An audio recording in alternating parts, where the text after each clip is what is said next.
My name is Adrian Apsher, and today I'm going to be talking about American football. It's a big point, it's a big part of our culture as Americans, and as someone who played for 8-9 years growing up, I would say that I know pretty much the bare minimum that you have to know about the sport, but not a lot of people really do. So today, we're just going to be going over the basics of football. We're going to be going over two main things, just a little brief history of the founding of it, the rules as well, and the basics of the phases of the game: offense, defense, and special teams. So starting off, we're going to go over a little rundown of the rules. About every team's made up of 45 players. That can vary depending on what divisions that you're in. Some schools don't really have as many players if you're playing in schools, but the NFL has a 45-player limit, so that's basically known as the average.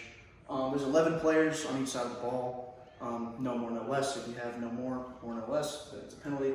15-minute quarters in the NFL, but that varies from division or age as well. And there's also 3 timeouts given for each half. So if you burn your 3 timeouts in the first half, you get 3 more timeouts in the second half, or you can just save them and do whatever with them later. The whole reason of the game is to get in the end zone. Touchdowns are a big part of the game, 6 points, field goals are 3, extra points and safeties they can both be 2 points, but extra points are mainly 1 point. Downs are kind of where it gets a little iffy because you have 10 yards to get a first down in 4 attempts, barring any sort of penalties that might require an extra play or so. But yeah, whenever you get past that 10 down marker, then you get a new set of downs to keep going. So next we're just going to go into a little brief history. And it's known as a mix of rugby and soccer, kind of the best of both worlds, I would assume. It was actually founded between 2 teams from Rutgers and Princeton, just decided to form a game, just have a little exhibition game on November 6th, 1869. So the game's been around for a really long time in America. It's kind of our thing. It goes hand in hand with collegiate sports, as you can see, with teams from Rutgers and Princeton, both founding the first game. And the NFL was eventually founded in 1920.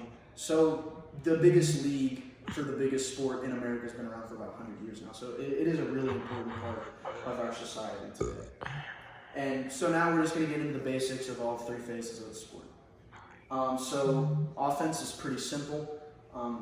There's a bunch of different formations you can run plays out of, but the basics are 11 players, 1 quarterback. You have 2 running backs, essentially 1 to 3 receivers, which you can sub out with 1 or 2 tight ends. Really just depends on what type of formation you're running.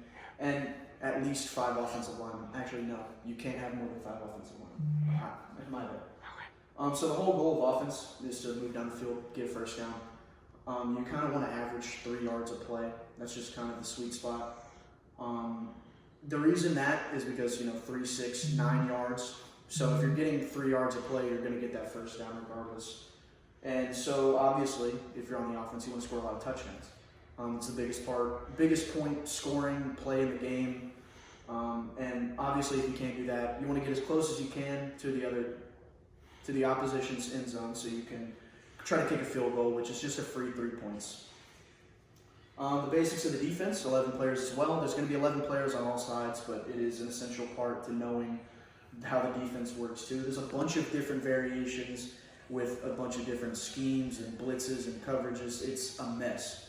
So it's the whole goal of the defense is to stop the offense from moving down the field. So you're pretty much fighting a losing battle already on defense. So that's why it's kind of considered to be some of the hardest positions anywhere in sports, because you're already at such a disadvantage going up against the offense, because there's so many rules kind of where you can't do so many things, but it is what it is. Defense is probably the hardest phase of the game by far. And finally, the final phase of the game, special teams, probably the most important. Nothing is more exciting than a big kickoff return or a big punt return. Now, with that being said, there's also a bunch of variations of each play. These are kind of just the basic formations, though, of it. You have 11 players, but there's a whole bunch of different things you can do, like an onside kick. You can stack 6 players, 7 players on one side of the ball for the kickoff. Kickoff return, though, is the only one where you have to have a set formation of players. You can't really go over this little format right here, and punt returns pretty much simple. Also, this is just a little funny part of it. just the barefoot kickers back in the day. No one knows why they did it. There was like 3 of them, and obviously little bit of showmanship with the 1-bar face mask. But just to close it out, it's a big part of our culture, but not a lot of people really know the basics. So just kind of running down the basics, running through the formations and the basic necessities of what you need on all 3 sides of the ball, and just the brief history of probably the most important sport to me in the U.S. right now is just pretty interesting to know. So, thanks for listening. Hey! Woo!